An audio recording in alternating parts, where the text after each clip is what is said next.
بسم اللہ الرحمن الرحیم۔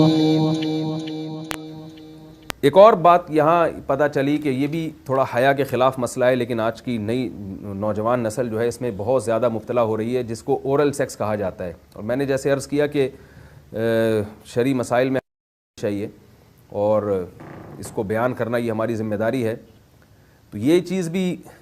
انگریزی فلموں سے اور فحش فلموں سے ہماری نئی نسل میں بہت تیزی سے سرایت کر رہی ہے، اور لوگ اس بارے میں علماء سے بہت زیادہ مسائل پوچھتے ہیں، خواتین بھی پوچھتی ہیں جو اس میں مبتلا ہیں۔ تو اس کا بھی مسئلہ یاد رکھیں کہ اللہ تعالیٰ نے حالت حیض میں زوجہ سے ہم بستری کو حرام قرار دیا کیونکہ اس میں گندگی ہے۔ باپ دیکھیں کہ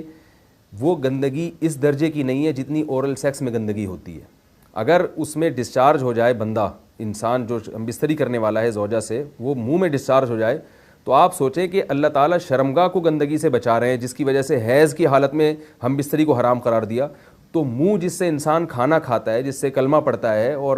جو انسان کے جسم میں سب سے اشرف عضو ہے، سب سے زیادہ معزز اور مکرم عضو ہے، اس میں ایسی گندگی کو ڈالنا کہاں سے جائز ہو سکتا ہے، کہاں سے حلال ہو سکتا ہے؟ تو آج بعض متجدد قسم کے لوگ جو ہے نا اس کو حلال قرار دے رہے ہیں، تو یہ بالکل غلط ہے۔ تو یہ بات خوب ذہن میں رکھیں کہ اورل سیکس کے ذریعے اپنی خواہش کو پورا کرنا اس طور پر کہ ڈسچارج ہو جائے انسان عورت کے منہ میں، بیوی کے منہ میں، یہ بالکل حرام ہے، بالکل ناجائز ہے، کیونکہ منی ایک غلیظ اور ناپاک اور گندگی ہے اور ناپاک اور نجس چیز ہے۔ بعض حضرات یہ کہتے ہیں کہ منی پاک ہے، مگر یاد رکھیں منی کے پاک ہونے کے دلائل مضبوط نہیں ہیں، منی کے ناپاک ہونے کے دلائل بہت مضبوط ہیں۔ سب سے پہلی دلیل قرآن مجید میں آتا ہے الم نخلقکم من ماء مہین، ہم نے تمہیں غلیظ اور پلید پانی سے پیدا کیا ہے، ذلیل پانی سے پیدا کیا ہے۔ تو اس میں بھی اشارہ ہے کہ منی ناپاک چیز ہے۔ دوسری بات یہ کہ حدیث میں آتا ہے کہ کنت افرق المنی من ثوب رسول اللہ صلی اللہ علیہ وسلم ثم یصلی فیہ، حضرت عائشہ رضی اللہ تعالیٰ عنہ فرماتی ہیں کہ رسول اللہ صلی اللہ علیہ وسلم کے کپڑوں پر اگر منی لگی ہوتی تھی، صحیح بخاری کی حدیث ہے، میں اس کو کھرچ کے صاف کرتی تھی، پھر آپ صلی اللہ علیہ وسلم اس میں نماز پڑھا کرتے تھے۔ اب بعض حضرات نے یہاں سے استدلال کیا ہے کہ منی اگر ناپاک ہوتی تو حضرت عائشہ اس کو دھوتی، کھرچ کے صاف کرنا اس کی علامت ہے کہ منی پاک ہے، لیکن یہ بات غلط ہے۔ اگر منی پاک ہوتی تو حضرت عائشہ کو کھرچنے کی ضرورت نہیں تھی۔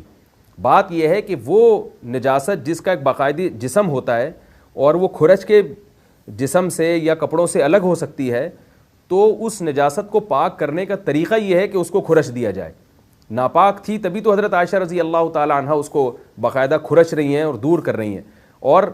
گیلی منی کو یہ ثابت ہے کہ حضرت عائشہ رضی اللہ تعالی عنہ آپ صلی اللہ علیہ وسلم کے کپڑوں سے دھویا کرتی تھیں اور آپ صلی اللہ علیہ وسلم اس میں نماز پڑھا کرتے تھے۔ حضرت عمر رضی اللہ تعالی عنہ کے دور میں کسی شخص کو احتلام ہوا تو اس نے اپنے پورے جو ہے نا وہ کپڑے دھوئے، تو حضرت عمر نے اس کو منع کیا، فرمایا کہ اتنا کافی تھا کہ اس جگہ کو تم دھو لیتے۔ تو اس میں بھی حضرت عمر اس کو باقاعدہ دھونے کا حکم دے رہے ہیں۔ کسی بھی صحابی نے اعتراض نہیں کیا کہ یا امیر المومنین آپ ان کو دھونے کا حکم کیوں دے رہے ہیں، منی تو پاک ہے۔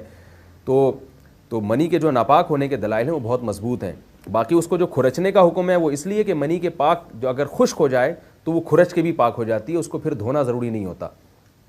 اس کی مثال ایسے جیسے حدیث میں آتا ہے، صحابہ کرام فرماتے ہیں کہ ہمارے تلواروں میں دشمن کا خون لگا ہوتا تھا تو ہم اس کو زمین پہ اچھی طرح رگڑ کے اسی کو لٹکا کے نماز پڑھتے تھے۔ تو دیکھیں خون بھی ایسی چیز ہے کہ جو سوکھنے کے بعد اس کی ایک پاپڑی سی جم جاتی ہے،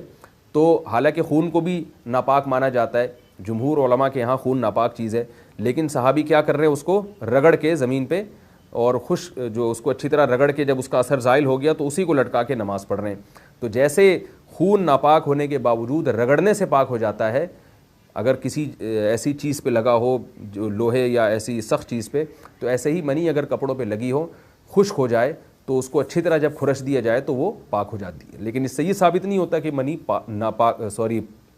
پہلے سے ہی پاک ہے۔ ایک اور دلیل منی کے ناپاک ہونے کی یہ ہے کہ جو مدی ہے، ٹرانسپیرنٹ پانی جو مرد کے جسم سے نکلتا ہے، وہ اگر جسم سے نکل جائے تو وضو فرض ہو جاتا ہے، اور منی نکل جائے تو غسل فرض ہوتا ہے۔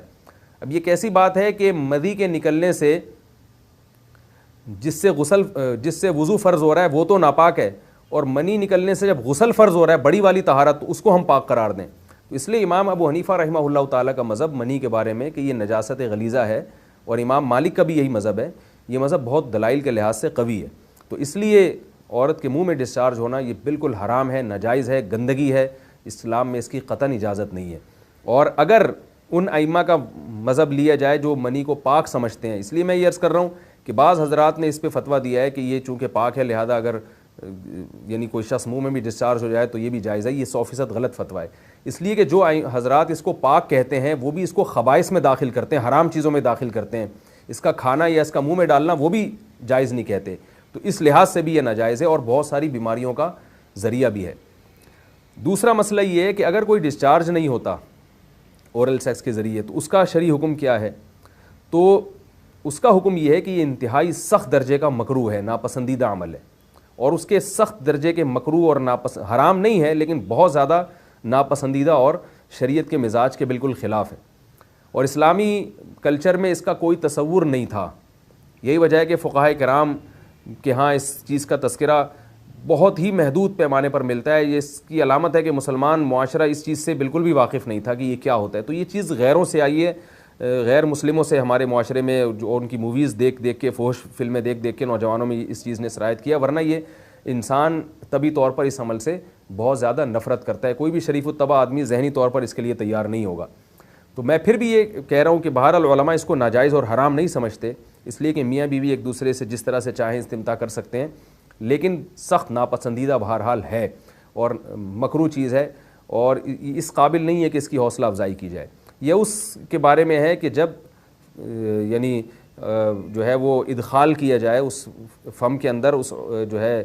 مرد اس میں باقاعدہ جو ہے وہ تلذذ حاصل کرے. اگر ایسا نہ ہو بلکہ باہر سے استمتاع کیا جائے, جیسے بعض جگہ ایسا ہوتا ہے کہ کیا نام ہے, عورت کو اس چیز سے گھن آتی ہے کہ وہ اپنے منہ میں اس گندگی کو لے کر جائے, تو پھر بعض شوہر زوجہ کو مجبور کرتے ہیں کسنگ وغیرہ پر, تو یہ کم درجے کی کراہت ہے. یعنی یہ بھی ناپسندیدہ تو ہے مگر یہ اس درجے کا مکروہ, اس درجے کا ناپسندیدہ نہیں ہے. دوسری بات یہ کہ یہ جو میں نے پوری ڈیٹیل بیان کی ہے یہ اس صورت میں ہے اس کے مکروہ اور ناپسندیدہ ہونا کہ عورت اس کے لیے ذہنی طور پر آمادہ ہو. یہ بات خوب یاد رکھیں, اگر عورت کو اس عمل سے گھن آتی ہے تو پھر مرد بیوی کو اس کام پر مجبور ہرگز نہیں کر سکتا, کیونکہ یہ نکاح کے جو ایگریمنٹ ہے, مقتضیات ہیں, اس کے خلاف ہے. یعنی یہ اس میں داخل نہیں ہے. عورت اپنے آپ کو ہم بستری سے تو نہیں روک سکتی, مرد جب چاہے گا بیوی سے ہم بستری کر سکتا ہے, عورت کو اجازت نہیں ہے, لیکن خاص اس عمل سے عورت مرد کو روک سکتی ہے اگر وہ ذہنی طور پر اس